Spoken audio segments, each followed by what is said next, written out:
I don't know what we can talk about in this nation without talking about white superiority, honestly. Who defines the meaning of God also defines the relationship between economy and God. African Americans spent $1.3 trillion last year, making us the 16th wealthiest nation in the world. Why have we not turned those riches into wealth to develop our community?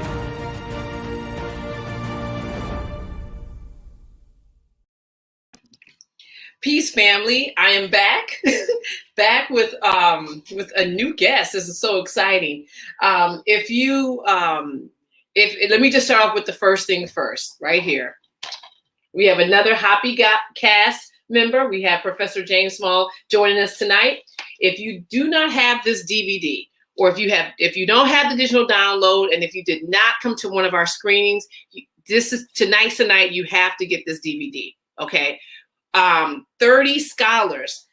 We've already had 2 on tonight. It's very important that you guys support the HAPI movement, and you can go to hapifilm.com, and you can not only pick up the DVD right here, or you can get the digital download, but you can also, we have merchandise. Look at that right there.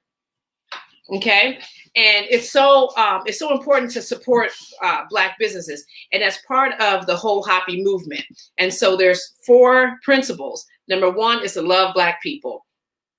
Number 2 is to support Black businesses. So by supporting us and Black businesses like in your local neighborhood, or just even online, put in Black businesses. There's a bunch of things, places you can go, directories you can tap into to get this information.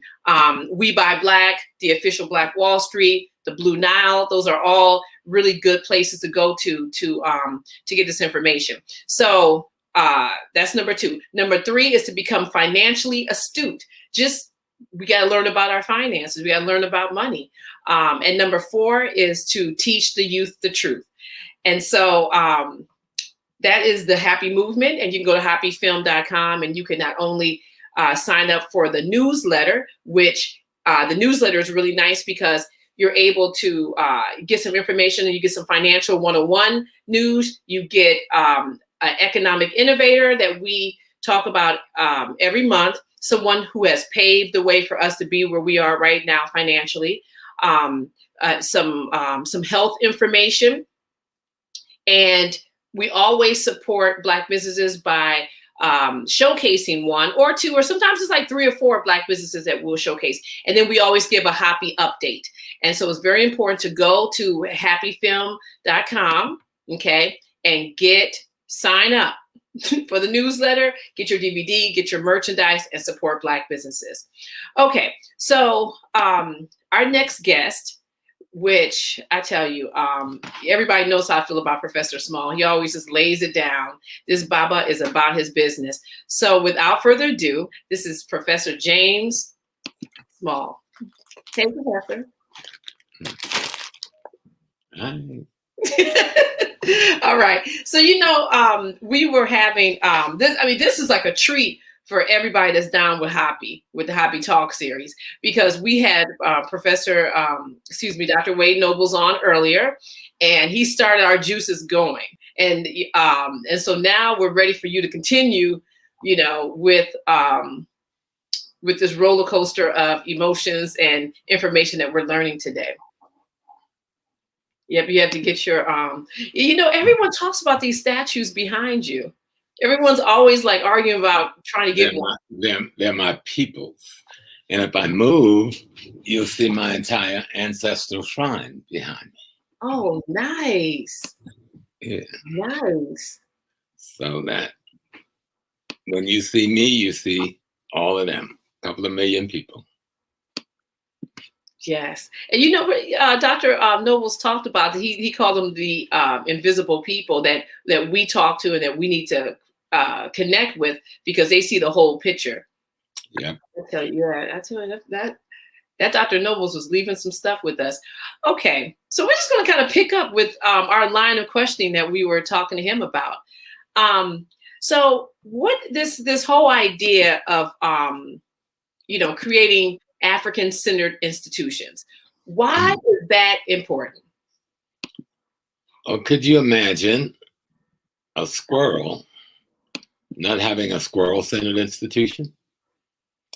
Could you imagine an oak tree having anything to facilitate its growth and recreation other than another oak tree? So what the white man managed to do is to take away our human beingness by taking away our access to our past, our connection to our ancestry, our, how do you say, what's that word? Literacy of our culture, you see. And when you remove those things, then you can then supplant yourself into that being. And that being will never be you, but it'll also never be itself.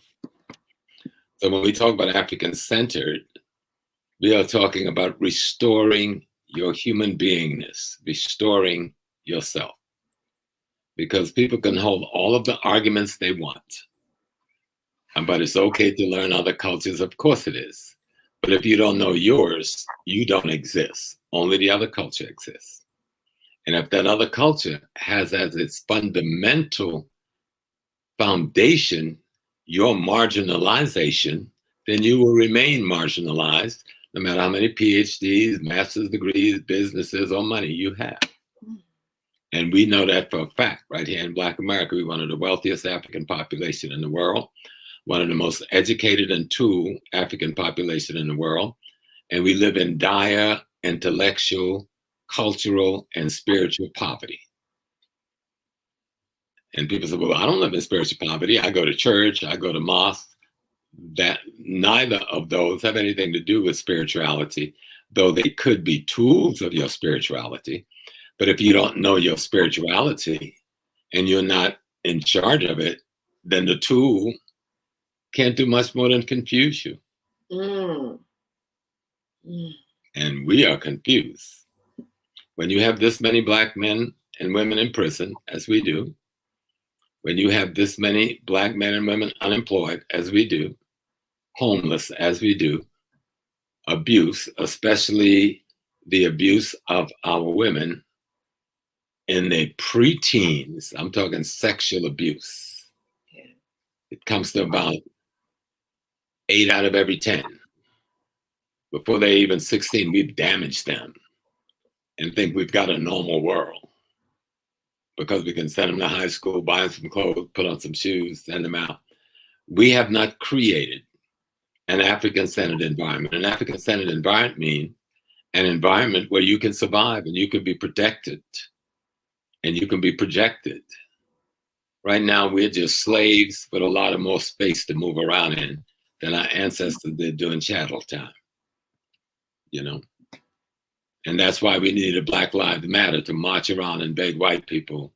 Nothing to put them down. They're some of the bravest young people we've had in any generation.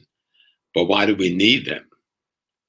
Because we live in a society, we pay tax in it, we vote in it, we work in it, we go to school in it, and it offers us no sanctuary.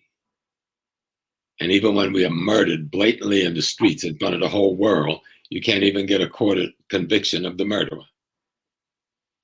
Yeah. You know? And once you recycle hundreds of thousands of people into prison every month with felonies and millions over the years, then you've removed them from society according to the 13th Amendment. They're slaves. That's what the 13th Amendment says. Slavery is the end for all those except those who commit felonies. Okay? So you know the amount of Black men that have been enslaved and the amount of Black women that have been enslaved because they've been felonized. They can't live in public housing. They can't hold a city or state job. They can't vote, etc. So we need to wake up and smell the coffee and stop pretending we have a freedom that don't exist. Matter of fact, we need to study the basics. What does the word freedom mean? It's two Greek acronyms, free, to liberate, and dome, mind. So if you don't have a liberated mind, don't use that term freedom. Freedom has nothing to do with where you can shop or where you can eat. That's not freedom. Those are privileges and rights people can give or take away from you. Freedom is a liberated mind, and a liberated mind will ensure that it has a place to eat that's healthy and good. It can shop where it wants to, and it does not have to do it at the behest of somebody else's permission. First of all, the question of spirituality has been turned into religio-spookality, right? With very little to do with spirituality, because spirituality is being in full comprehension of your day by day, hour by hour, minute by minute, second by second reality. But we've turned it into some mystical spookism, and we're not dealing with our fundamental reality. Matter of fact, the very thing that the Western white world calls science is the very foundation of African spirituality. And we've allowed them, via the Greeks and the Romans, to take that aspect of our spiritual system and posited it as some scientific development of their own, and then reduce us to symbols, metaphor, allegory, and rituals to be called spirituality. I hope that's clear enough. Yeah, it's just deep. It's deep as hell. Okay, wait, we gotta back it up some, Professor. All right. So can you give us an example of a science of how that has happened, how they have taken something and so now we just look at it as a bunch of symbols. And have you ever read the Ebers Papyrus? No, and it's on my list that you gave. The Moscow Papyrus. Yes. The Joseph C. Smith Papyrus. These are all scientific and medical journals written in ancient Egypt, dealing with everything from heart surgery, brain surgery, to what's the study of women when you deal with the woman's body. All these sciences we had developed before we met them. Okay? When Islam came and took over Egypt, and they took all the libraries, they were the first ones to take it into Europe through Spain. We need to get rid of the Moorish myth. A lot of the people that invaded Spain were Black people, but they weren't in charge of most of that. That's another discussion. Study who the Umayyad Empire was, who the Seljuk Turks was, the Mamluk Turks, and the Ottoman Turks. And let's get rid of the myth and deal with the fundamental historical realities. Until the 1700s, all of the medical book and surgical books in Europe was written in Arabic. All of the medical books and surgical books that the Arabs had, they took from Kemet. Most of that medical practices that we see every day today with its new instruments and technology, all has its fundamental foundation in Kemet. While you can't do a mummification without mastering anatomy, and since all of the organs is taken out of the body doing mummification, then you must master all of the body organ systems. And if you look at our herbology from Kemet to Ghana to Nigeria, it's the same medicine we're using today that the white man has put in a pill form. Where did you think he get the information from? If you go to Harvard University, the tallest building on the campus is called the Herbarium. And every floor you go on is named after an African country or Central American, South American country where they got all of the fauna and the fruits and the leaves from that they sell to the pharmaceutical companies to make the medicine that we buy from CVS. Reality, not spookality, is spirituality. Know thyself. You can do all the dance you want. You can wear all the different African ancient clothing styles you want. You can sacrifice all the little animals you want. And you can do all of the other rituals you want. But if you are not connected to the science that our ancestors produced, that the white man is now claiming, you are not being spiritual. Spirituality is reality, not spookality, not some marginalized ritual on the side. Because if that shit worked, we wouldn't be in the trouble we're in. Let's be real. Excuse the little four-letter words there, but sometimes I want my people to wake up so fast. Yeah. You know, read Stolen Legacy, my brothers and my sisters. Yes. They murdered George D.M. James for putting that information out in the 50s, but now it's all over the place. Anyone who can read Stolen Legacy and not understand that what is called, oh, go back and read Plato. He wrote a book called Phaedrus, or the Phaedra. Yeah, I read Plato and Aristotle. I read all of them. I read Homer. I know. I read Professor. I read the Odyssey and Iliad when I was 15 years old. Mm. Plato says, according to a guy named Kajari, who writes the History of Mathematics, chapter 1, paragraph 1, and he quotes Plato from the Phaedrus, saying the Africans, he's using the word Ethiopian, because that's what the Greeks called us, and Ethiopia is a Greek word, not an African word. He said the Ethiopians have given the world all of its sciences, and he starts out with medicine, arithmetic, geometry, he names some others. He said, but the greatest science of all that the Ethiopian has given to the world is the science of writing itself. Okay, and so it's important. Yes, we created a ritual, but what did the ritual mean? A ritual is a teaching tool. It's not the end product. It is a teaching tool. It is a methodology for arriving at something psychospiritually in the mind of the person you're trying to heal. Astronomy is one of those great science that we gave to the world. That's one of the most classic ones. And astronomy is a study of all of the planets and the constellations and the stars. We gave that to the world. Okay? Now white folks is flying to Mars and all kinds of, where did you think he get the information from? From cave in the mountains of Europe? People in the cave don't study the sky. Okay? And then we give the world astrology, which they have in all the newspaper making a mockery out of it and writing books making a mockery out of it. Astrology is what the African scientists who were astronomers put together to teach the masses about astronomy, because the masses didn't have time to study no damn sky. They had to do the fishing, build the boats, build the house, raise the cattle, raise the sheep, plant the food.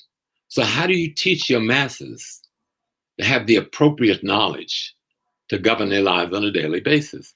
So astrology was how they taught the relationship between astronomy and the human being. So see, spirituality is your reality. It's not some spookism or mysticism that you got to go in a dark room and so give me a baba because somebody's messing with me and I need to go to a baba and get a reading and yada. That is so stupid. They've reduced us to such a stupid place. First, baba means father. And in the Yoruba language, we talk the Babalawo, the father of wisdom. Wisdom means the appropriate application of knowledge. So if someone is a Babalawo, he's someone that can appropriately apply the knowledge in a society for the betterment of the individuals of society.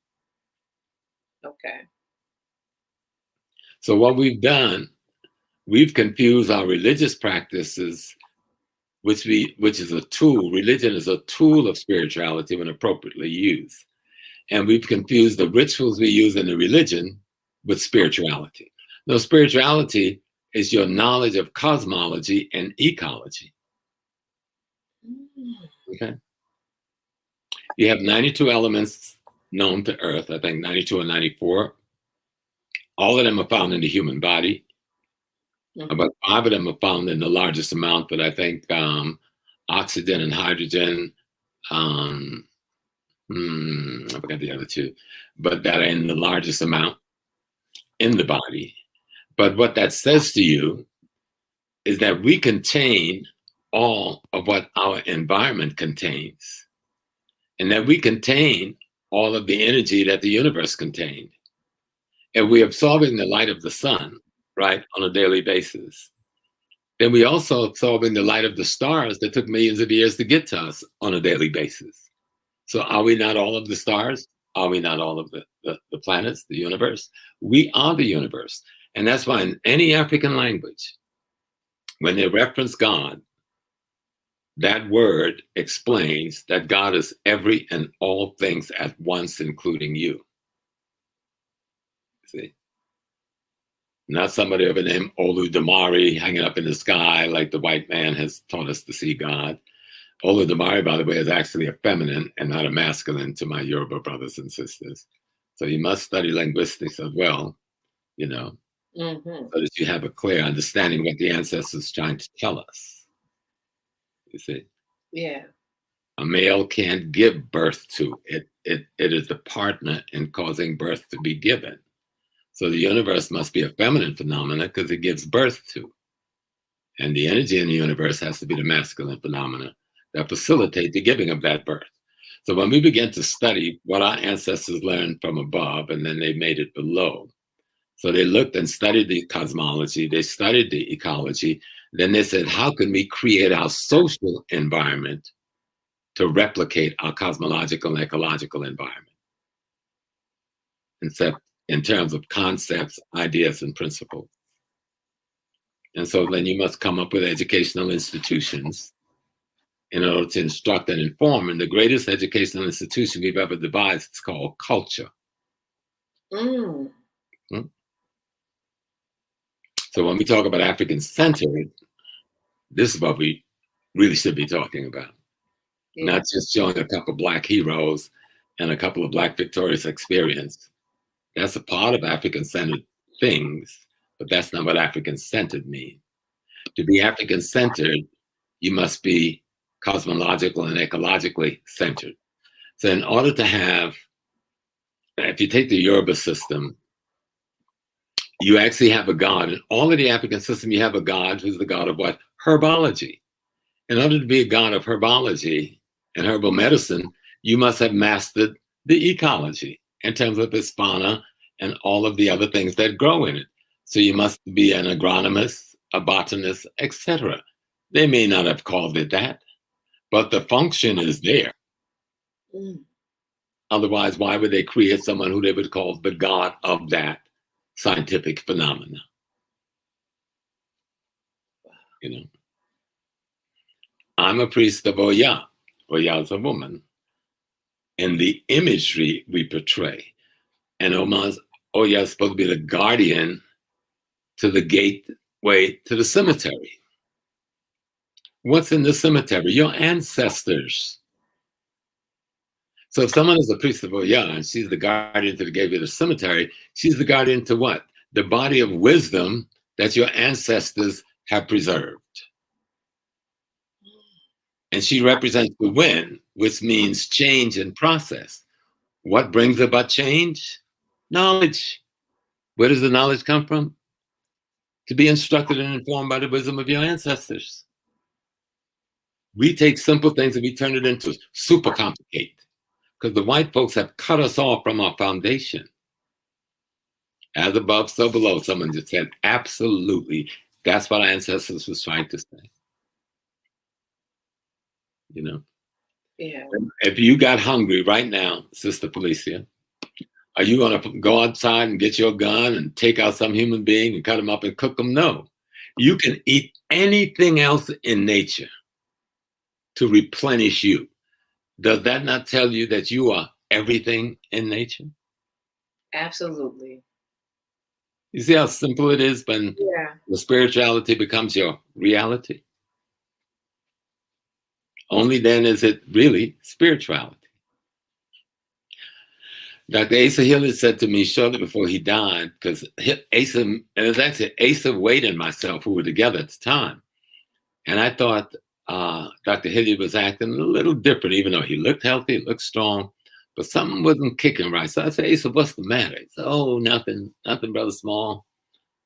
I went back later and said, Asa, something mean, right, something different. And he said, there's nothing.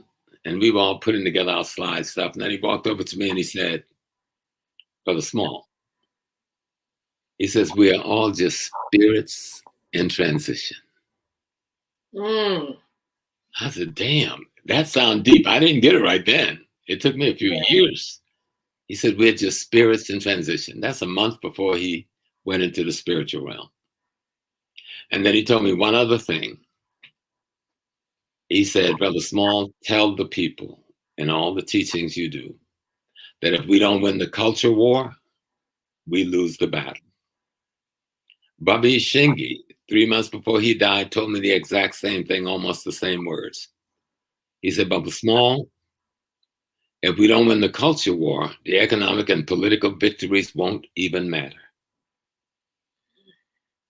And what is culture? Culture is all the things that a people do.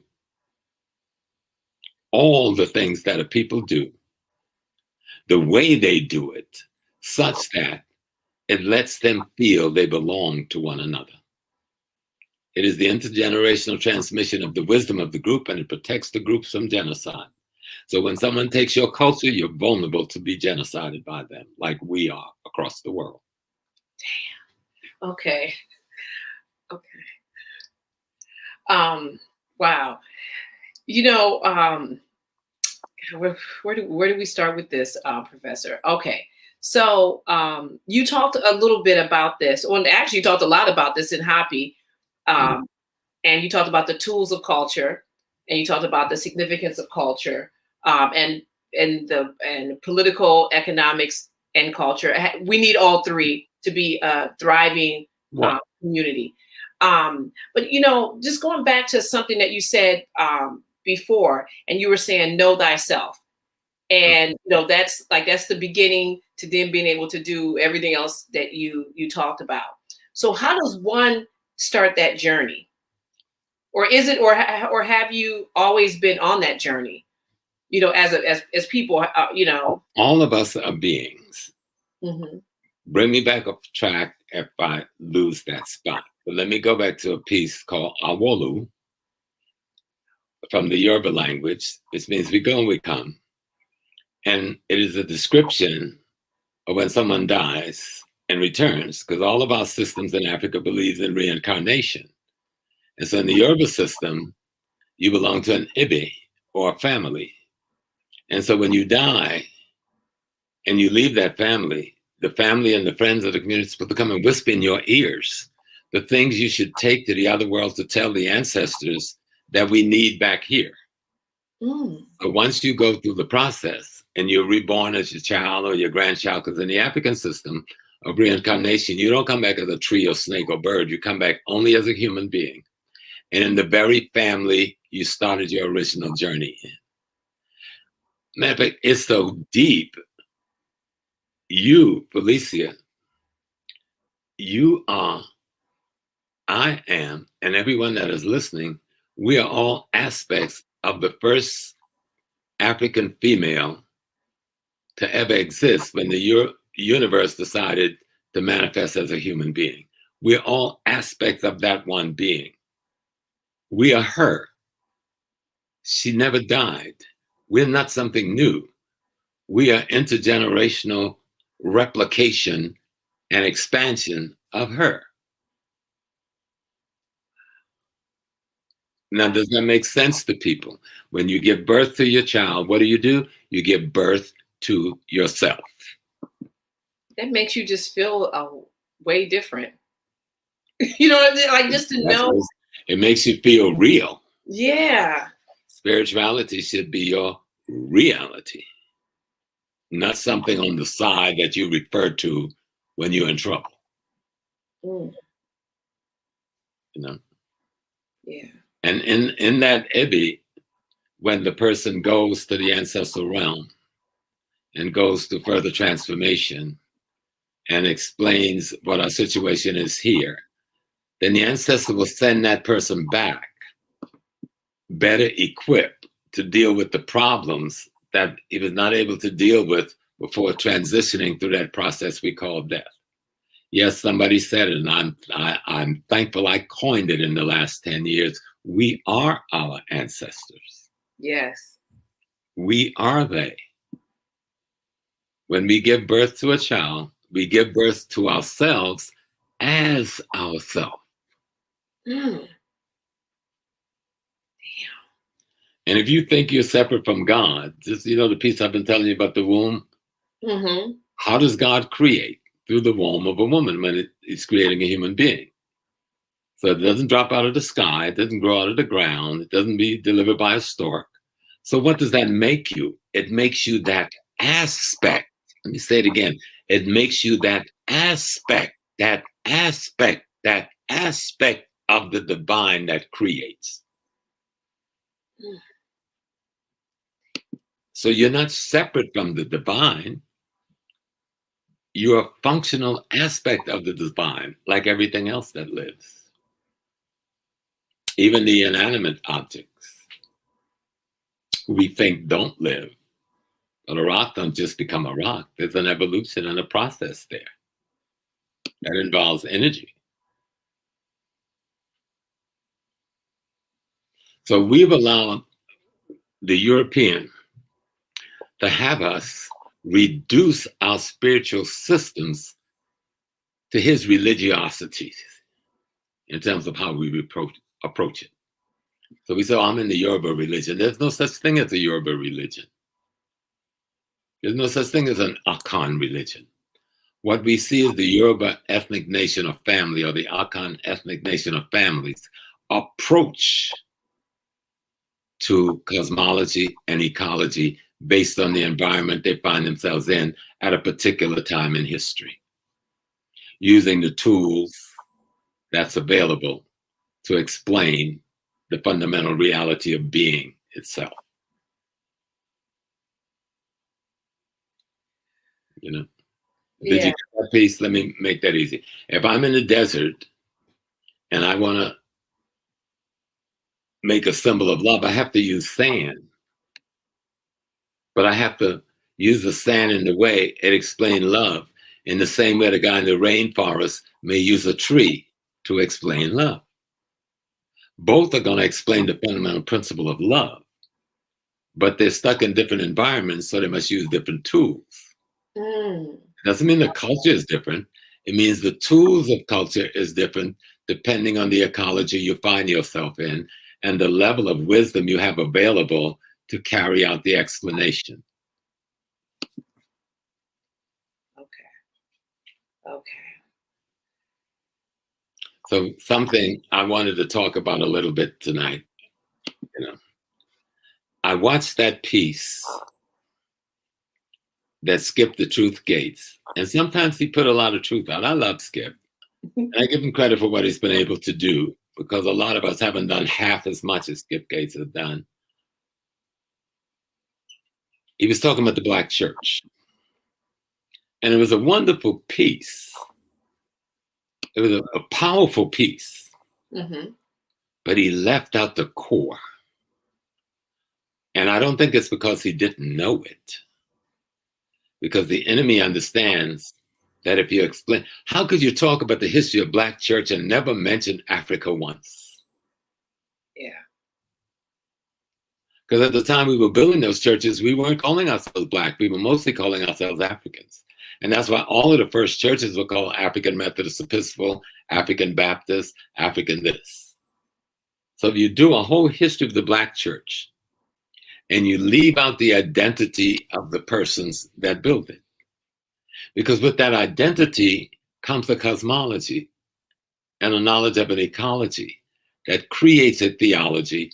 It had to marry Western theology to cover itself. But when you walk into a Black church on Sunday, if you leave one and go to the same denominational white church, you will see two completely different churches. What is the difference? The difference is the Africanism in one and the African retentions in one, and the void of it in another.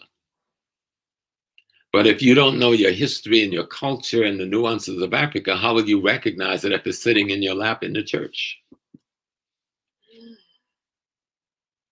You understand it? Yeah. But it's even deeper.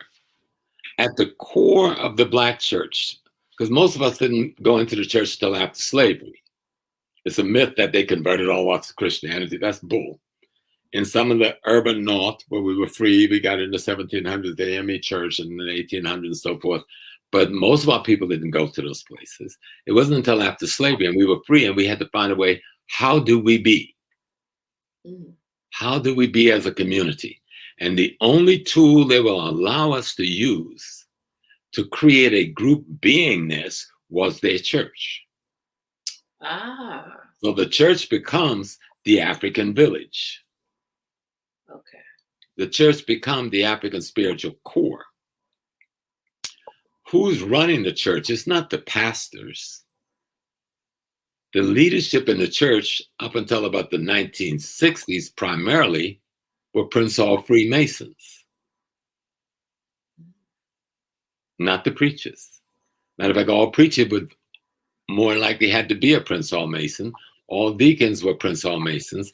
All of the sisters running the churches were Eastern Stars. How could you keep all of that out of the discussion of the church? Yeah. And if you study Prince Hall Masonry, you can go back to even David Walker, who was a Prince Hall Mason, and David Walker's appeal. And he's referring to Kemet in the appeal, which lets you know those Black folks knew what we call Freemasonry came right out of Kemet, just like Stolen Legacy tells us. You know, Dr. Noble says, know your history, you erase the mystery and create your miracles. Yeah. Okay, you know what? You guys have like four versions of this. There's even more versions of I know, because he's like, you know how to use it.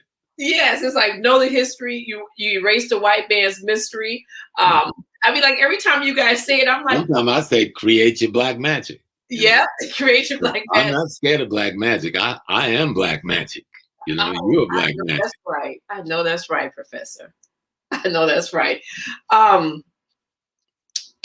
Oh gosh. Okay. You told me to remind you to come back to some place, but I can't remember where you told me to come back to. We were talking about knowing thyself.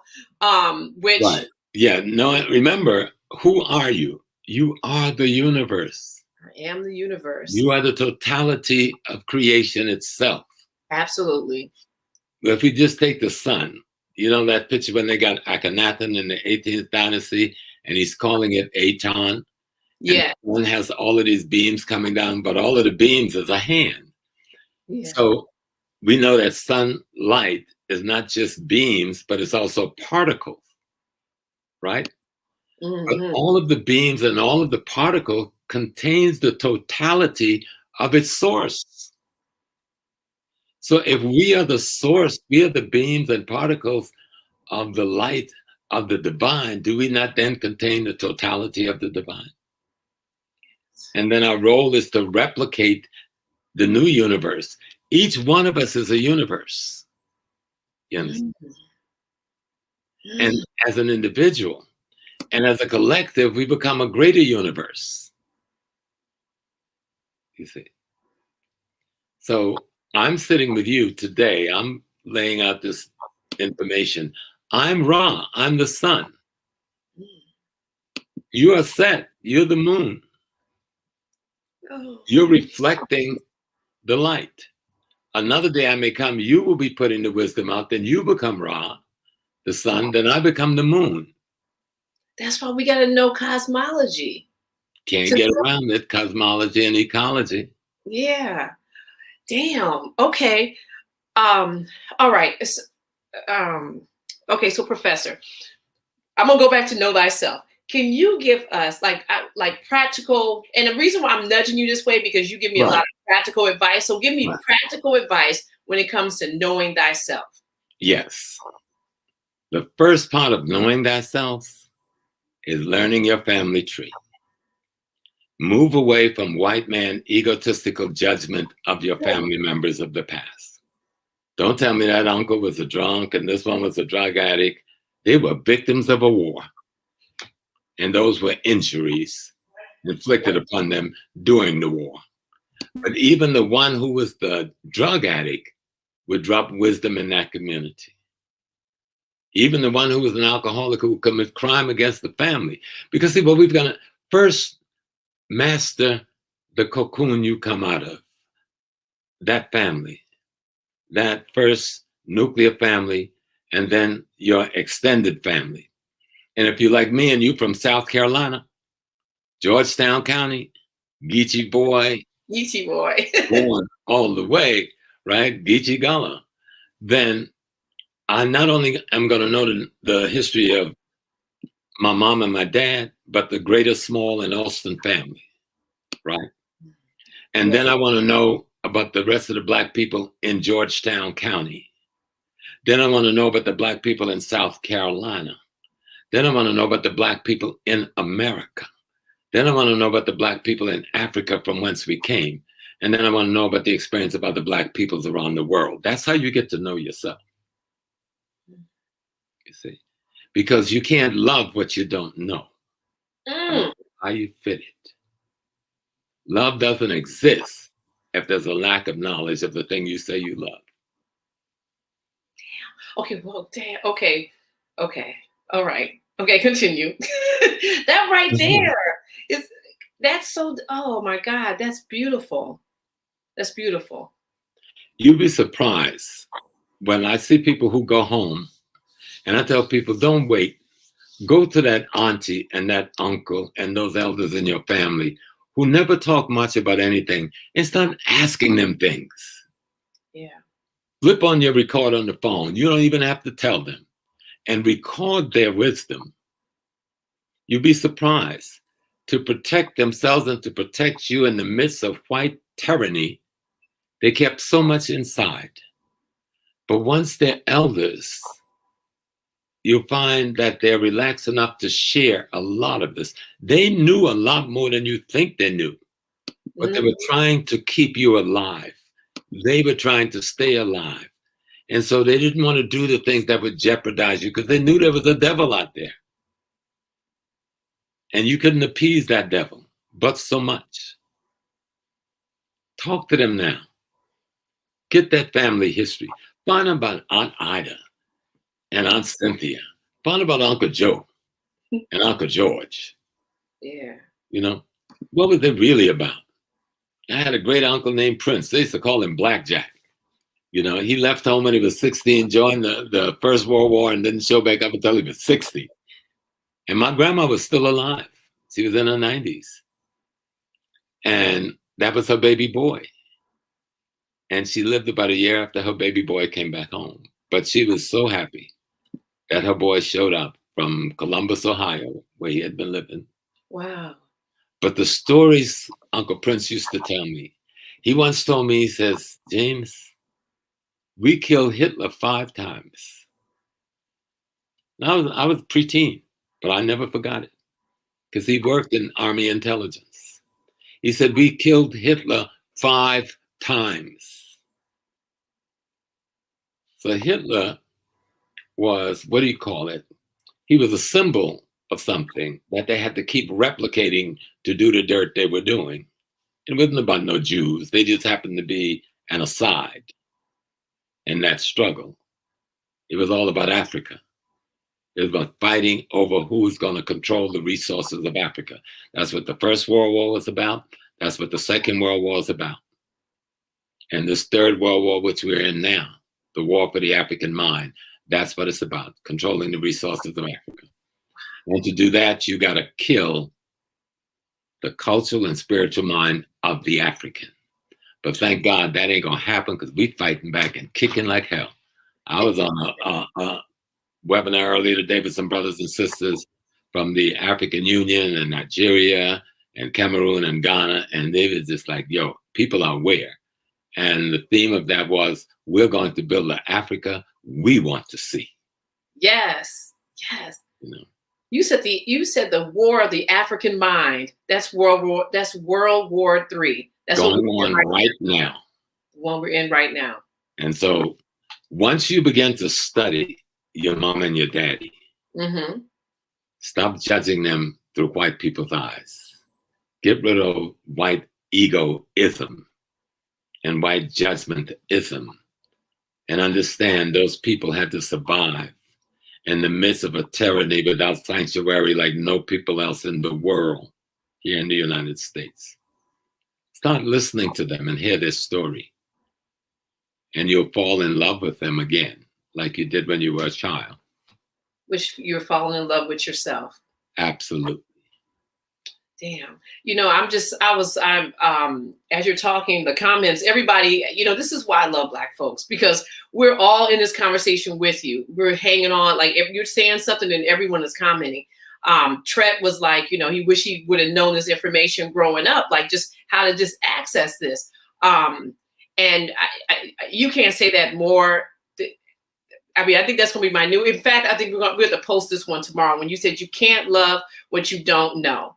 Absolutely. Yep.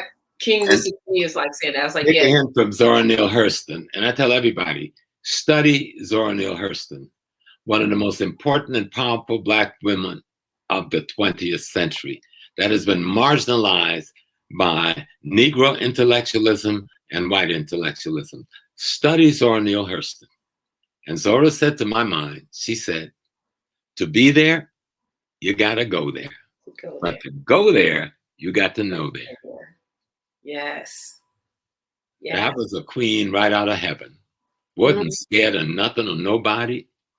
Believed in freedom or death and rather live in poverty than be prostituted before white intellectualism. Study Zora Neale Hurston. Yeah. Yes. Okay. All right. So, going back to know thyself. All right. So now, everyone is doing, and a lot of people are commenting that they're doing this right now. They're recording their family, speaking and talking. Let me tell you a little private exercise. I only do for like special little client people that call me, and I try to help them out because some people think it's too personal. I call it, it's called the mirror exercise. Yes. And I did a lot for sisters, but brothers need to do the mirror exercise too. Yeah. See, that's what I was nudging you to get to. Okay, good. Tell everybody the mirror exercise. Take your shower in the morning and in your birthday suit, go stand in that mirror and see who you see and strike up a conversation with that person until you get to know them. Get to know every aspect of that person's body. Get to know that person's mind, and then realize when you're looking into the eyes of that person in the mirror, you're looking into the eyes of the only God you will ever know. Think of it. You can blame whoever you want for the decisions you made, but you made those damn decisions. So everything that has ever happened to you, you made it happen.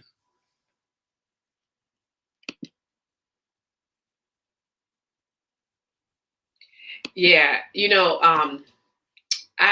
were talking about, like how that feels when you really start looking at yourself, and how and design yourself. Design, not only first you'll stop at the body, but if you start having a real conversation with the person in the mirror,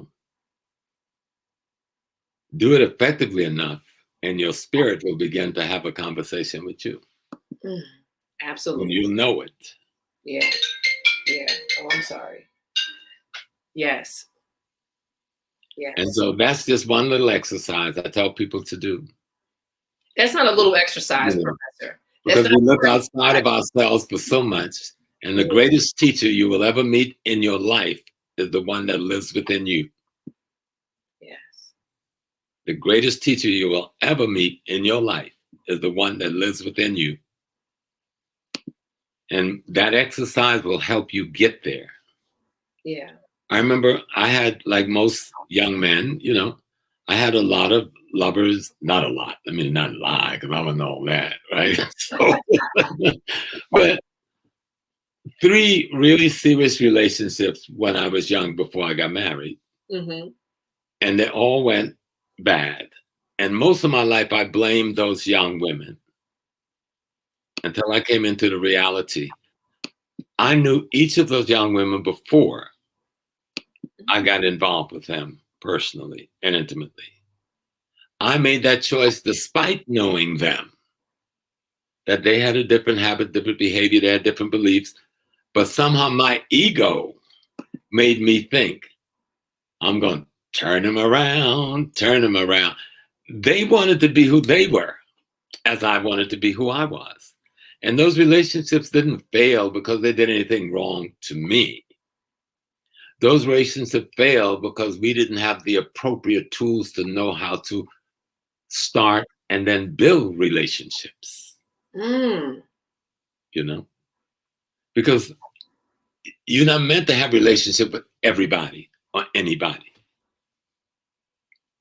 Okay? Relationship It's I see you. I walk into the room and I see Felicia. I go, oh my God, look at that lipstick. Oh my God, she's so fine, you know. And I go like, wow. And I'm gonna come over and rap. Now the power of attraction, which is usually the first power that comes into play when two beings meets each other, is telling us there's some possibilities to be explored, to see if there's any possibility to build upon what we would call a relationship. But we don't even deal with that part. We let the power of attraction cause us to come together and to begin to get involved intimacy and creating a history and a relationship without ever having stopped to take the time to know what you say you intended to love. Mm. You know? Mm. By the time we realize the differences that makes us incompatible, we've been so intimate that we are now in a position only to hurt and damage one another as things fall apart. So the whole idea, if we study African sacred science, what we call African-centered knowledge, and we study it based on the universe, it will tell you the steps you must go through in order to have a partnership. All right. And you can't leave, if it's 10 steps, you can't leave 8 out. You know what I'm saying? Yeah. We just take the 8 step, dump them, and there we go. And then we realize, oh my God, yes, we were attracted, but the attraction for the purpose of exploration, not for integration. Yeah. Okay. Yeah. So everything is every, you know, like the old people said, them old guys back in the day when I was going, yo, homie, oh, yo, blood, everything is everything. Everything is everything. Everything is everything. We are the totality of creation. All of us represent an aspect of God, but we are not the same aspect. And all aspects are not compatible. Mm. You see? Yeah. So I've got a finger. If you want to clone me, you can take a cell from this finger and create it in my whole body. But my finger won't do anything except make cells for fingers. Because it's an aspect of the body and it knows its role. Mm. I'm trying to be the thumb. Yes, know your role. Okay, so when you're talking about, you know, you were saying that we can't skip steps when we, you know, meet somebody, but you also was talking about how when you were talking about the sacred sciences in African cultures, right? So how can you just talk a little bit about how African cultures prepared you to even get to the step of even being in a relationship? Right. Never forget, spirituality is your reality. Spirituality is your reality. Spirituality is your reality. Every African society you will study had secret societies for the woman's development and secret societies for the men's development. And where the women of that community would mentor and tutor the girl children of that community so that then by the time they become adult enough to have a mate, they have already been schooled to PhD in what their function in a relationship should be and how a mate should be chosen. And the same thing was done with the brothers in their rites of passage movement. We do rites of passage in a little celebration when we get 16 and we leave it there. No, rites of passage is preparing the human being for the next phase of life. Okay. And so African culture built into itself all of the structures it saw in nature. You know? So the girls were taken into the womb of the mothers. The men was taken into the fathers. And when they came out at age 16 or 17, they were men and they were women that knew and understand what the role of a man and a woman was in the family, in the community, in the society, and in the world. And those rules and regulations and those principles that they had learned through repetition became the practice. because it is your culture that is your fundamental educational system. The white man has taken you out of your educational system and put you in an artificial brainwashing process he calls the white university. Damn. Are there other, so, you know, I like what you said about rites of passage just means it's a movement. It's, you know, when you're, and they're all secret societies. The men do not know what those women's training is, and the women do not know what those men's trainings are. So is it only at that point? I mean, is, you know, or is this like throughout your whole entire lifespan? It is throughout your whole entire lifespan. Wow. Like the rites of passage that you go through when you're born. When a child is born, say in Yoruba culture, he's not brought outdoors or Akan culture for 8 days. Why? Because all the elders and all of the families and all the spiritual leaders in the community come together and for 8 days try to figure out who is the spirit that has returned. And only when they've figured that out through the nuances of the child, the behavior and habits of the child, the likes and dislikes of the child, do they give a child a name. And you name for the spirit that you brought back here. And that process on the 8th day is called outdooring, when they bring them outdoors and introduce them to the rest of the community. That's your first rites of passage. It actually starts when the woman announced to the family, I'm pregnant. And then the women of that family have a role to play. And the men of that family have a role to play in that pregnancy. And when that woman gets ready to have the baby, she's not in her husband's house. She's taken back to her family's house. And the women of that family attend to her. There's just so many things that we don't pay attention to that makes sense, right? That make sense. And when the child gets a certain age where he's taken into the poorer society or one of the other societies, like in Liberia, Sierra Leone, and they're taught certain other things to move them into being an upper teenager. And then when he gets to be 16 or so, or she, then you're taught how to become a young adult. And then the young adult is taught how to become, because each of these is preparing you for certain roles in society at certain stations in life. And the young adult is then prepared to be an adult. The adult is then going through secret society things that prepare them to be a junior elder. Then the junior elder is prepared at certain rituals to be an elder. And then the elder is prepared to be an ancestor. And there's rituals and teachings at all of these station points in the process. Wow. Well, how do you get tapped in? I mean, I know it's just a basic question. I mean, let me tell you one of the brothers I love. You know, I mean, I don't. Yeah, like I mean, you know, as an older. This book, I think I've told people before. It's called The Yoruba History and Culture by one of my former professors, Professor Akinjobin. Right, he's an ancestor now, but he taught at City College before he went back home to head the University of Ife in Nigeria. Try to get this book. It's a small book. But this is the last one. His first book is about this thing, on the history of Africa. Oh, wow. But this little piece, he left us a jewel. You know, when we think of spiritualities, we don't think of things. Let me see this one. Yeah, these. Now, this is called Learning the Music Arts in Contemporary Africa, right?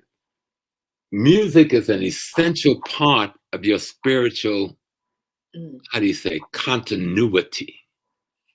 Music and dance, all right? And when we really understand that we didn't just make, dance wasn't just for the purpose of enjoying yourself. Every dance movement meant something. Every hand movement meant something. Not only are they telling a story, but they also informing the body itself of an ancient narrative. But there's a book by a brother named Nyangora Bura. He's from Cote d'Ivoire. And he's written multiple books. He has a 3-volume piece on the Akan gold weights. It's called the Akan Gold Weights by Buddha. Let me see. You know, I got to keep the books within reach. Right? The Akan world of gold weights. It is not just talking about gold. These symbols are used to tell history. And the Akan live in Ghana and Ivory Coast primarily. But he takes the history all the way back to Kemet. Ideologically, philosophically, spiritually, and historically. But the greatest book I think he wrote is called Drumology. Drumology. Drumology. And it's a book about the drums. When you go to Africa, if you went to, say we went to Ashanti in Ghana, and the Asante Hene, Nana Tutu is now Asante Hene there, the King of Kings. When he comes out, they have these big drums and they have these sticks, and it's called the talking drums. And you see them. Dum, dum, dum, dum, dum, dum, dum, dum, dum, dum, dum. You know what they're doing with the drums? They're imitating the vibration of the human vocal cord, and they're speaking the language Twi. Wow. Right? To be a drummer at that level, you have to study for 40-something years. Wow. Yes, and I saw the brother for drums and all heartbeats. Yes. The drum not only deal with the heartbeats, but the drum also deal with the pulsation of it can imitate the pulsation of every organ in the human body. So when they talk about the healing drums, it's not an illusion. They understood that vibration, that everything in us vibrate. But an illness may restrict or retard the normal vibration pattern. So they use the drum to remind that organ of how it should be vibrating and help coax it back to its own rhythm so that it can heal itself. Our culture is the joint. You understand? Yes. It is. I mean, it is. Sacred science, right? And the young boy who's to become a drummer is usually because his father is a master drummer. So he's chosen as a child to be a drummer. And he's given two things. He's taken to the forest and he finds a baby monkey and he raises that pet monkey in the forest. And then he finds a certain tree and he helps to cultivate that tree. And at a certain point, he cuts that tree down to make his drum.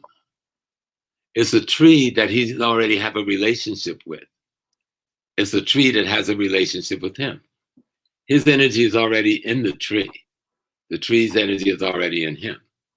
The same with the monkey who he's going to kill to use as the skin to cover that drum that he's made from the tree. Got it? Yeah, got it. So our culture is what the white man cut us off from. Our culture is the institution that transmit our sacred science that we call spirituality. I don't even like the word spirituality. I would prefer African sacred science because it's the science of the universe itself. I prefer that too. African sacred science. I like that. African sacred. The Owe people who live in Togo and in Ghana refer to the divine as the totality of creation. Sobelisa, the totality of creation. And then they refer to the essence of the divine in us as Voodoo Godse. Voodoo means the essence of God itself. Godse means the human being. And when they want to refer to it as nature, it's a Voodoo Daha, the essence of the divine in nature. So you can't make those statements in language unless you have a scientific understanding of your environment. Yeah. Yes. So when we talk about knowing thyself, it isn't just the individual. You go in, everything you want to know lives in you. You got to open up those cabinets, but you can't open up those cabinets without a knowledge of history. Yeah. That's, yeah. History does what? Erase the mystery. Yes. Yes. History erases a white man's miracle. So when it comes to knowing thyself, like the mirror exercise, you'd be surprised, brother and sister, stand in front of a mirror in the morning, buck naked. I'm gonna stop saying birthday suit. No, you're gonna be buck naked. Butt naked. Look at the you that you see. And if that's not the you want it to be, change it. Talk to the you that you see. And if you're not satisfied with the response, advance it. You know, how could you say you love me if you don't even love you? Yeah. You can't love anyone unless you can first love yourself. And what you love about yourself is the knowledge of the divine that is you. Yeah. And if you love the divine that is you, you'll recognize the divine that is me. Absolutely. All of its Absolutely. Yes. And you'll know when it's deficient and when it's proficient. And we'll stop attaching ourselves to one another and then cannibalize one another and then hating one another, because after having eaten each other up, we realize we're not fulfilled. Mm. You know, you get into abuse and misuse. Yes. God. Oh, God. Not only are you just dropping knowledge, but this little rhyming thing you're doing, Professor. I mean, this is, yeah. I'm just like, oh, my God. Okay, yeah. I'm like with Nambi. She texted, woo. I was like, yes, let's just take a little breather for a minute. Because everything is going through my mind as you're talking. It's like you can't even begin a relationship if you don't even have a relationship with yourself. Hey. A real relationship. And let me tell you, that mirror exercise, no, it moves fast. Tell them you tried it, didn't you, girl? Yeah. Yes. And I mean, the first time I was like, you know, what's Professor talking about? Let me see what he's talking about. You thought I was being fresh.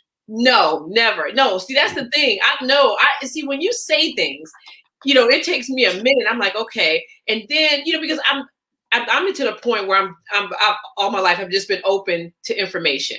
Okay.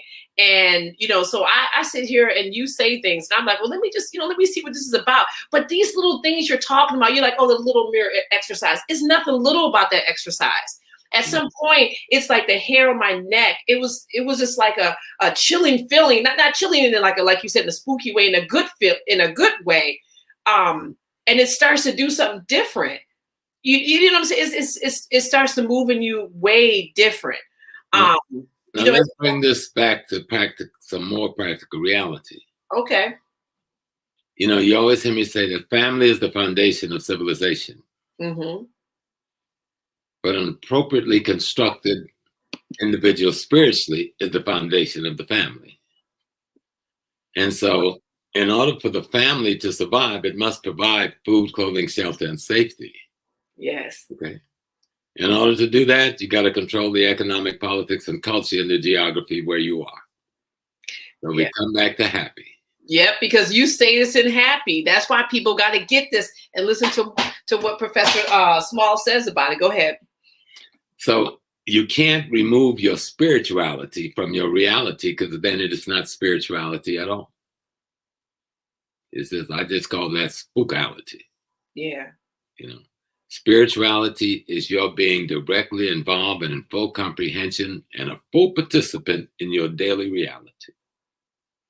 We call that consciousness. Mm. So when we talk about, you know, Dr. Hilliard told us that freedom is being shackled to your identity. Yeah. Freedom is being shackled to your identity. That means African culture isn't something you have an option about. Okay? African culture is the only way you can live again.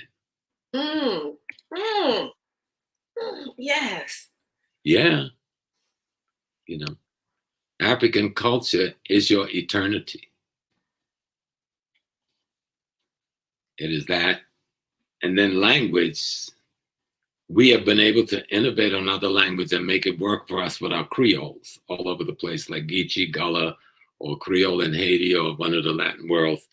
But language is the ship that carried the spiritual essence,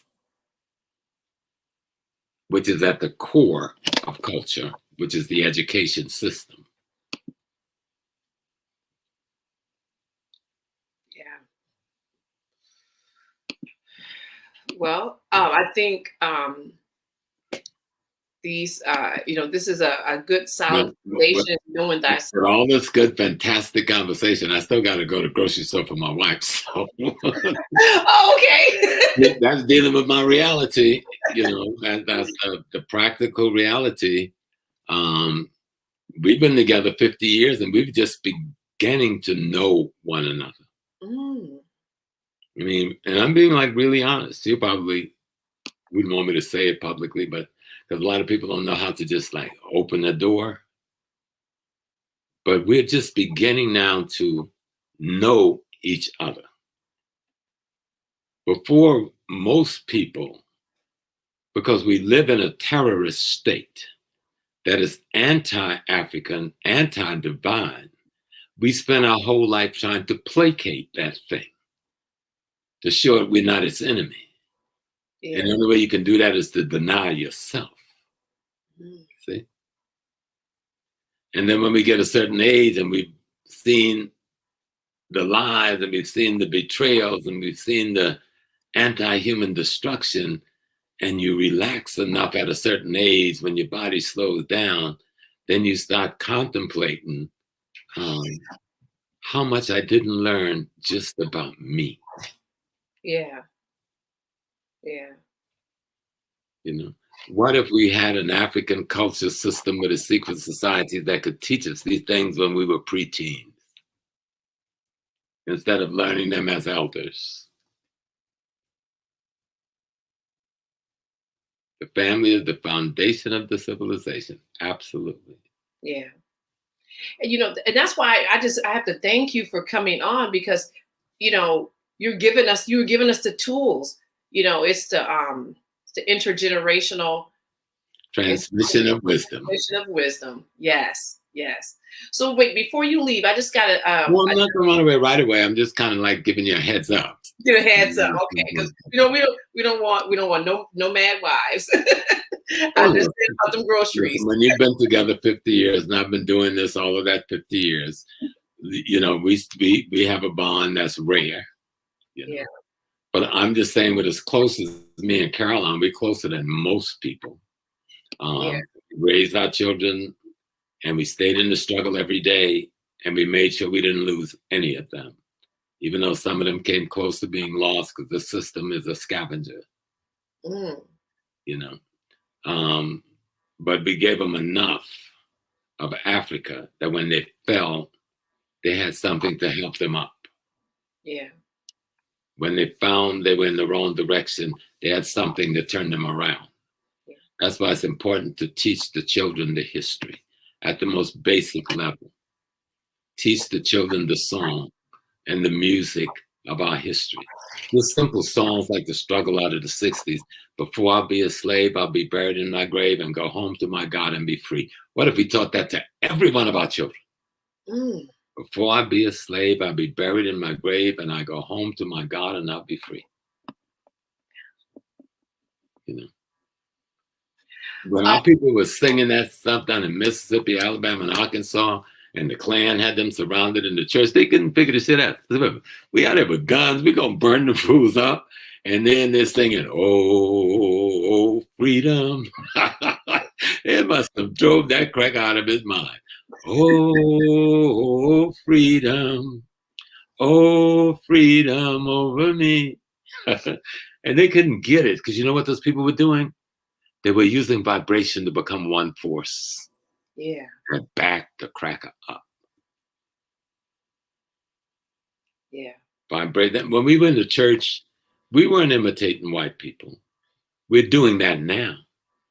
Since the 50s and early 60s, where preachers in the church were usually raised up from the community and appointed by that community, based on the lifestyle they had and the knowledge they had and the sacrifice they made for the people. Now we have people coming to preach from some other community with a PhD and a theology from a white university.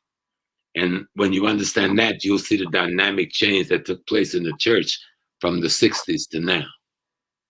But in the church before, you had an African village disguised as a Christian church. So that's why we need to study history, to remove the white man's mystery and work out black magic. Right? Like, yeah. And it's important, I'm raising that about the church again, because 90% of our people still go there looking for solace, solitude, and salvation. And they're not finding it because somebody has taken the African octave out of the church.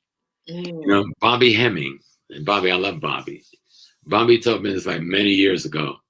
He said, somewhere back in the 80s, he said, Brother Small, you know what's wrong with the music? And Bobby, I didn't think there was nothing wrong with the movie. He said, yeah, listen.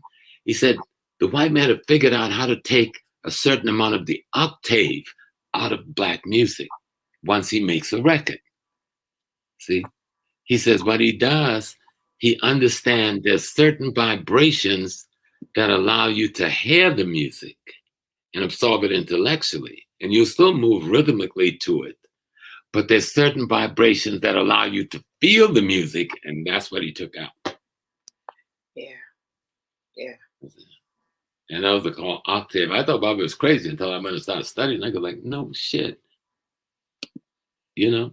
Yeah, that's true. And that's what they're doing. Yeah. So when we were in those churches singing, we were healing each other. And the clapping, we were doing the clap rhythm. They were the old drum beat rhythm we brought from Africa. Yeah. What else did we have to bring except what was African in us? Yeah.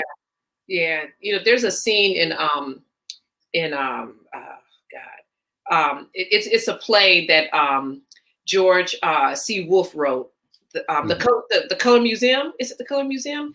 I think that's the name of the play. But in the first scene, it's this stewardess, you know, and she's on the she's on the airplane, and she's trying to get all the enslaved Africans to just get along because they're getting ready, you know, to go to America, right? But with these drums that they keep playing, and it's like this rhythmic thing that keeps going, and she's like, you know, and it is driving her crazy because she's like, no, I cannot allow you guys to come together. And so the whole play is her trying to shut down these drums because she understood that exactly what you're talking about right now. Imagine if I had a drum beat, right? Mm-hmm. That was based on my heartbeat. And you had a drum beat based on your heartbeat. And when we play our drum beats, my heartbeat recognized your heartbeat. Mm-hmm. Now, they took away our drums, but let's imagine how we reduced that to a clap or a foot stomp. We didn't lose Africa. We just forgot where we hid it in the church. Yeah. I like Let me tell you that again, Black people. We didn't lose Africa. We forgot where we hid it in the church. And I don't want to mention one other organization. The Lost Found Nation of Islam in the West, which we call the Nation of Islam. They don't look like the Pakistani Muslim. They don't act like the Pakistani Muslim. They don't look like the Saudi Arabian Muslim. They don't look like the Indonesian Muslim. You know why? Because they're African Muslims. What Elijah Muhammad taught us that needed to be done for the Black man and the woman is what the Quran says Islam should do for you. Not pray 5 times a day and go around with all that other cloth hanging all over you and getting 50 and 20, 50 wives. There's nothing in the Quran supporting none of that mess. There's nothing in the Quran that's supporting having 4 wives. That was only a one occasional thing after the Battle of Badr. And I used to be an imam for 11 years, and I was quite an Islamic theologian. I know it. So if anybody want to pop up, be careful. You know? No, ain't nobody popping up. So the Nation of Islam, the white man has made us reject it because of the death of Malcolm X. But how many Black people in the church kill other Black people and we weren't forced to reject the church? Mm. Think about it. A hell of a lot more than the nation killed. But because they understood that the nation was offering models and examples of transformation that was unheralded in other parts of the community. Give me your drug addicts, they said. Give me your junkies. Give me your prison, that prisoner you've crushed, and I'll give you a black man, and I'll give you a black woman, second to none. I'll show you transformation up front and in your face. Mm. Think about it. I've forgiven anybody in the nation that ever touched Malcolm. And I put my love of healing to them. They're mine. Like Luke Omey, you belong to me, I belong to you. Yes. I've forgiven those who have misled us with the black church, because most of them didn't even know what they were doing. And that is a recent phenomenon, because if you study the black church, if you study, I'm telling you something I want y'all to focus on now, because I made the mistake too. We threw the baby out with the bathwater. We went after the white man, and then we killed the black man. Tell you that again. We went after the white man, and then we killed the black man. So we threw the fraternities and the sororities and the Freemasons and the churches in the garbage. But if you study your history, if it wasn't for them, we wouldn't be where we're at today. Now, have they gone astray? Yeah, because we've allowed the enemy to come in and mislead them, because we reject it. Beware the stone that the builder rejected may yet become the head of the corner. That was a very scientific phrase in the Bible. Now, the Bible ain't a primary document. It is an interesting document. It is fragments of multiple of our documents. So let's go back and learn the documents in Kemet. It isn't just the Book of the Dead. It isn't just the pyramid text. Read, oh my goodness. Let me tell you, where's that book at? Oh, I don't want to get up and walk all the way over there. But get the Hosea by Maulana Karanga. It's a translation. People got mad and said, we're not going to read no Hosea because Maulana Karanga abused some black women. I don't know the whole story. Then they said, oh, he was an agent. But I know Dr. Maulana isn't an agent and never was. I knew Dr. Maulana since 1968. When we were all in the Afro-American Association out in California with Cleve Mothermore and the others. Yeah, I'm old. I've been around a long time. I've been in struggle all my life. I just love it. My sweetest joy is when I was out there getting my behind kicked on behalf of black folks. That made a man out of you. That's how you come of age. Let me read something for you. I know we kind of move away from the point, but you asked the question of knowing thyself. No, this is good. Now, this is the Hosea. It's a translation of multiple African texts, of parts of multiple African texts. Okay. And so I just want to read one piece that I usually like to read when I go home to South Carolina. And every time I go home, they always ask me, James, you got to speak at the funeral, whatever funeral. I go like, I come home, but everyone want me to speak. It was like I'm the speak at the funeral guy, right? So every time he has it, reminds me of my Uncle Dave. He used to speak at the funeral guy. Yeah. So listen to this. This is an ancient Egyptian text. Okay. There is no Bible. There's no Torah. There's no Quran. There's no Odyssey and Iliad. There is no Plato yet. There's no Aristotle. There's no Socrates. Listen to the mind of an African. The seeker of vindication says, hail to you, judgment counsel of God. Who shall judge me on this day concerning what I have said and done, being ignorant, remiss and unmindful? O you who surrounded me and stand at my back, may I be vindicated in the presence of the Lord of the earth. He shall judge me according to what I have knowingly done. I have stood up with my feather of truth, ma'at, on my head, and my righteousness on my brow. My enemies are greatly grieved, and in my vindication I have gained possession of all I own. There ain't no white folks book yet, people. There's another one that I'm going to just stop. I think it's the book of Ptah-hotep. And I saw somebody mention the book of Ptah-hotep. Is that one? Yeah, Gwen. Yeah, Gwen Carter. Gwen.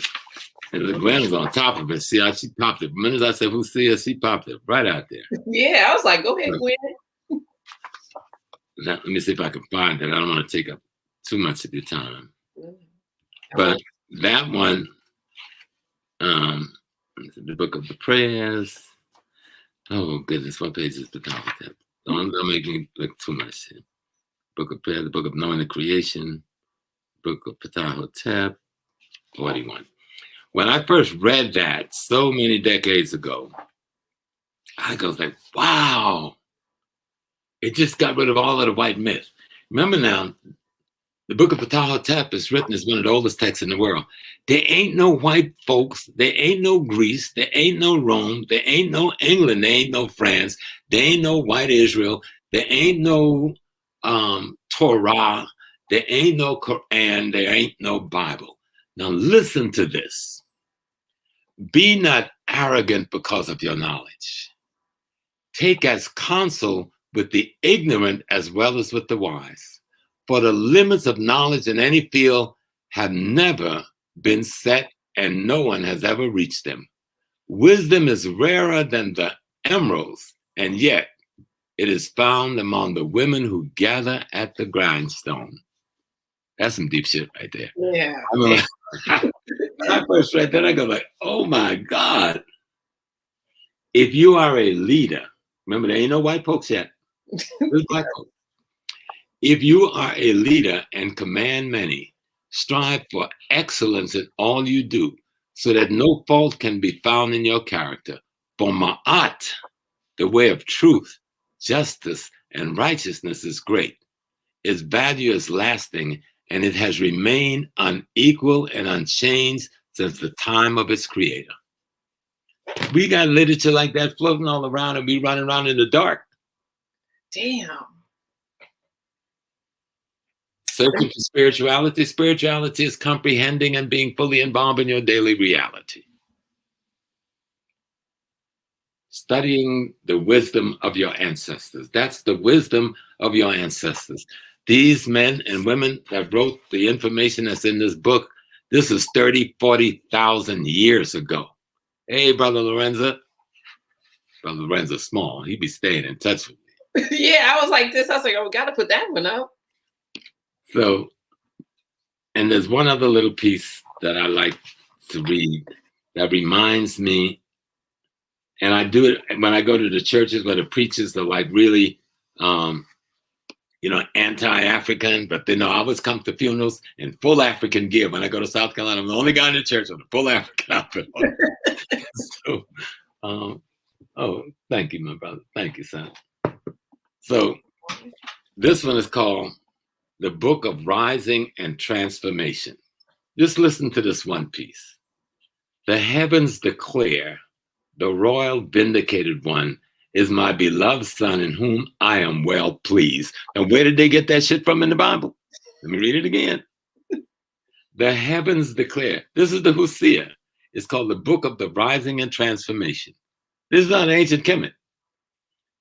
The heavens declare, this royal vindicated one is my beloved son in whom I am well pleased, my firstborn upon the throne of earth, and Ra has given him his heritage in the presence of the great powers of heaven. Is that not the story of Jesus Christ? Oh, yes, yes. Let me just read the last line.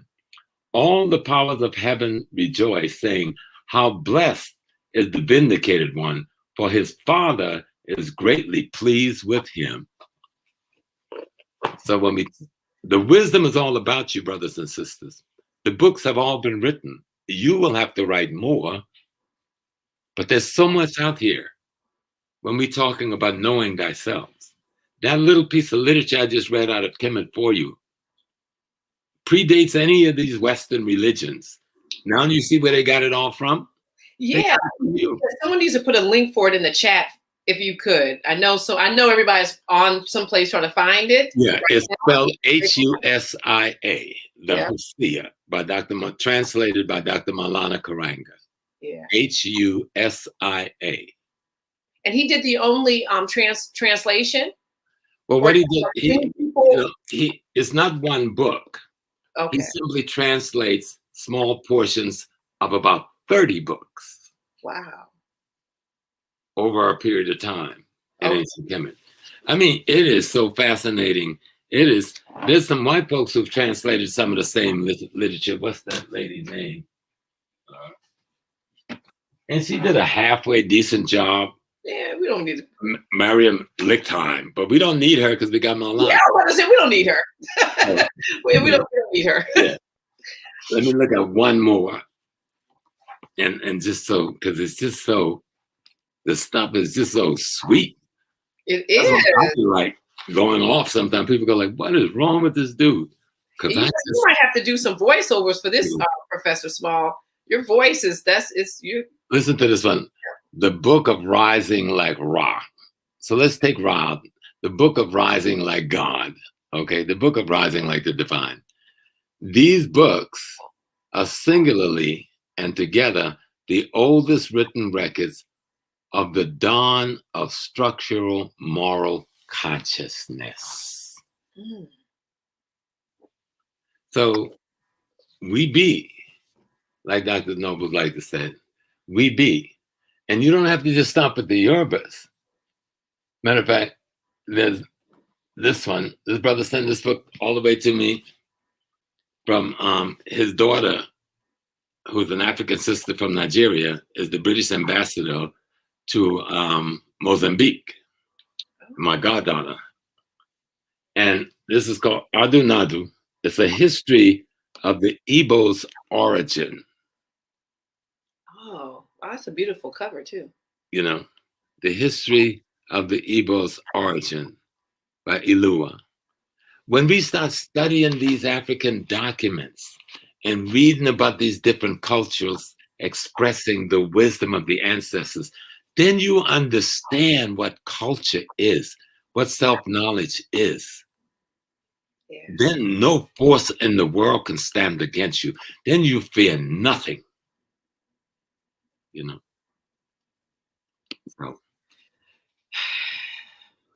So that's enough. That's enough. Wait, I just got one more question because you just got to tell us about you're getting ready to be in something with Dr. Nobles. Oh yeah, let me break that down. Yes, you guys are getting ready to do a Zoom conference where I don't have a link.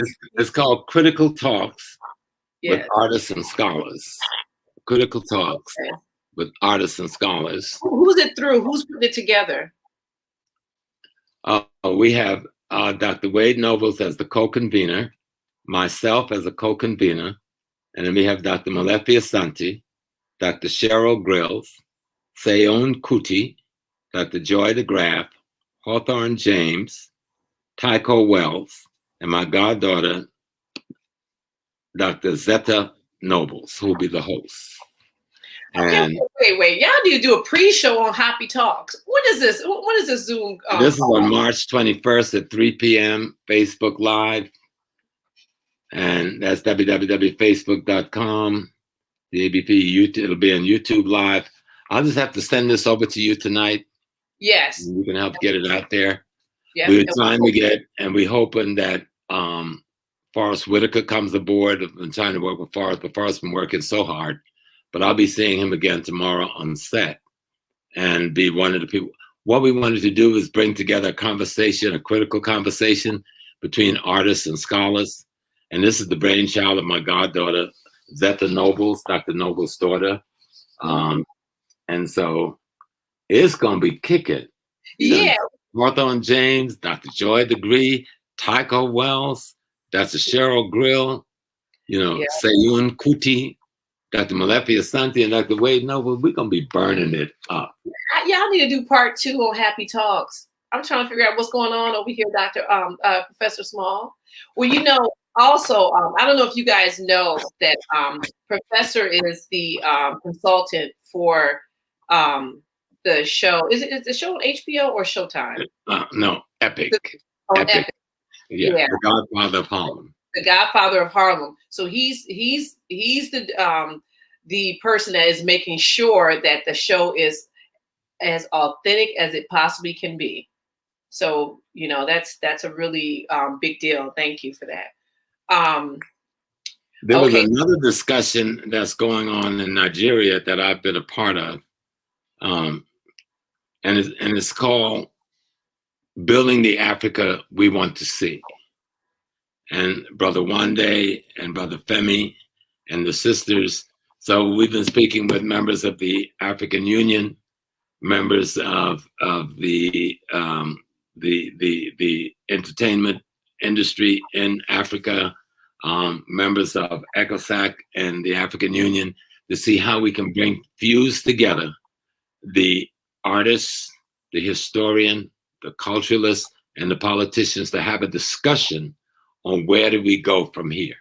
That's happy. That's happy, Professor. Well, I got to bring you in at the next show. I'm going to have the next webinar we have. You need to be on there. Yeah, or y'all need to come to HAPI Talks. Come to HAPI Talks. You see, I keep trying to sell this. Listen. Well, I need to bring some of these people as guests. I've been working. There's another fantastic phenomenon. You know her, Susan Tata. Yeah. Daily TV. Yeah. So 90% of the guests, I've referred them to Susan, and she's building a platform that's enormous. And there's a conference in Ghana on the 22nd of November through the 5th of December to deal with rolling out a platform that's going to dwarf Facebook and YouTube. That is all African. Oh, yes. So that's okay. Yeah, just keep us in the loop. Keep us in the loop. And I will make sure that we are, that we're passing on the information. But I need to bring Happy with me on some more of these journeys. Yeah, listen, Taki Grant, you got to bring Taki. You got to bring Taki. Taki's going to be on the next. We're building the Africans we want to see. Taki's going to be on there with me, I promise. Great. And you're going to meet some African brothers in the diaspora and sisters and from home and from all over Africa. Matter of fact, one sister made this video that we were shown today. That was it was mind-boggling, because I did a PowerPoint using all the same images maybe 5 years ago, right? Mm-hmm. And to watch this come up today. Let me see if this is it. No, one day sent it to me. Let me find one day. And see if y'all can just hear a little bit of this. I don't know if you did this too.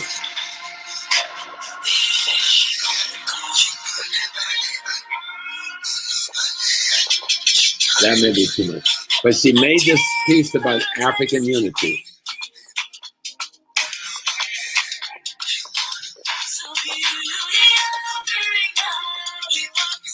And they go all around Africa and look at different images from each country, right? Oh, you're gonna send that to me so I can post it to you. I should have thought about that earlier. And that is the theme. That is the theme song that we use now for we're going to make the Africans that we want to, the Africa that we want to see. Okay. And I did this fantastic piece on the Berlin Conference 20 years ago. Burna Boy takes this lecture and puts it to music. So I'm trying to wait for Burna Boy to come out with Professor Small speaking on the Berlin Conference, Wow, that's fabulous. It's a nice piece. But the point I'm making is that the dialogue we're having on Happy is happening all around the African world now. Yes. You were part of the stimulus for it, because this is something that really just burgeoned in the last 9 months, Yeah. And so this discussion we're having here about spirituality, about sacred science, about self-identity, about African-centeredness is the discussion in the African world today. And so we have to do everything we can to influence it. Yeah, absolutely. Yeah, you know what? I don't know if I'm trying to, I think I may be feeling the way. You come in here, you like drop 3 different things that I just didn't even know about. I got to make sure I call you like more often. I keep telling you that. How come you don't be calling me, sis? I call you, but you know what? It's been rough this week. But I see I see when I don't call, I'm like, we all like out of the mix.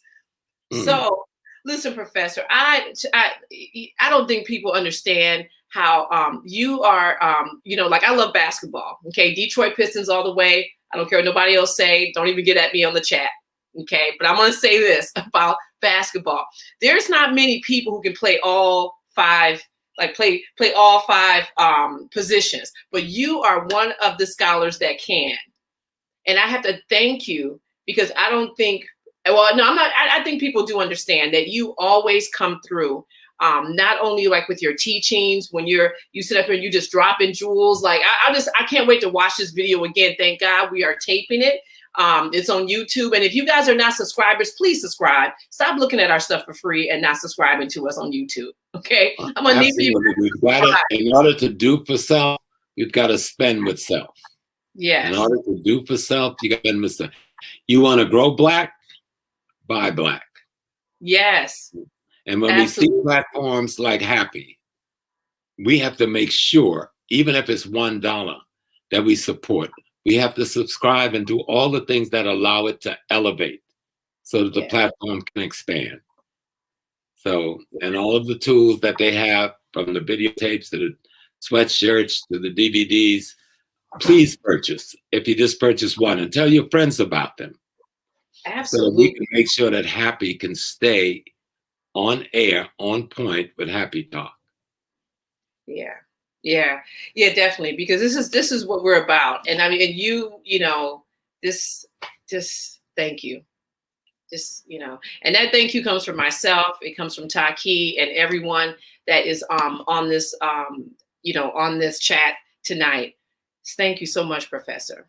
Well, just remember to always tell each other, look at me. I belong to you and you belong to me. Yes. If we don't remember nothing else, just remember, I belong to you and you belong to me. I don't have to know your name. I don't have to know your complexion. I don't have to know your gender, what part of the world you're living in. If you're an African, you belong to me unquestionably. I am as willing to die for you as I am for my mother or my children. Because you belong to me, I belong to you. So I'm gonna have to go because my wife still wants me to go to the store because I'm still a husband. Yes, go to the sidewalk and I put out the garbage every day. You gotta still stay in your reality. Yes. And that's when you'll realize the full expanse of your spirituality. Yes. And the love that you have for yourself is the love you have for the divine within yourself. And when you can love yourself and the divine in you, then you can see the love for the divine in another.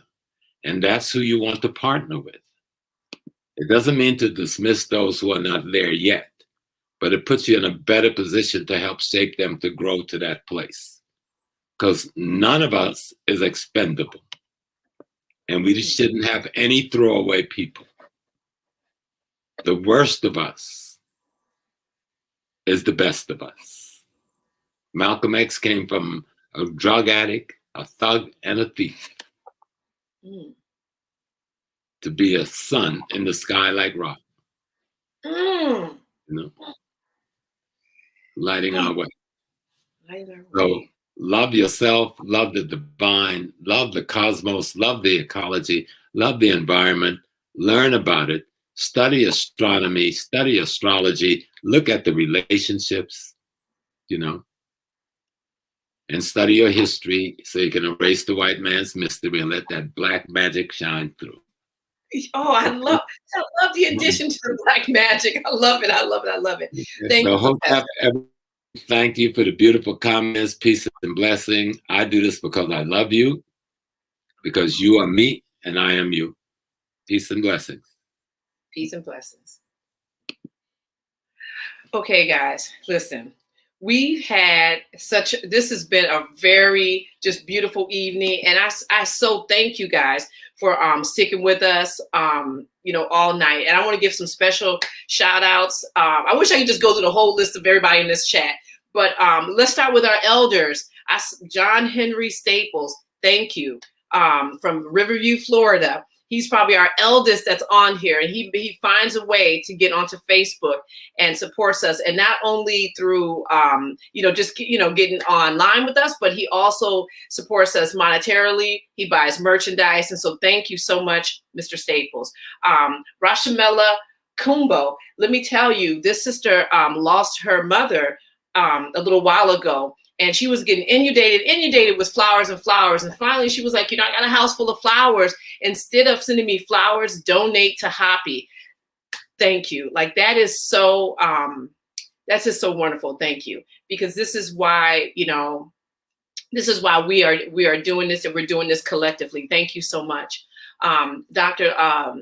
Leonard Jeffries and Rosalind Jeffries, thank you guys for tuning in all the way from Jersey. And everybody in the chat, DM, Michelle Jewell, Games Ames. And you know what I noticed? Some of these names, I don't even know your real names. I just know you from your handles.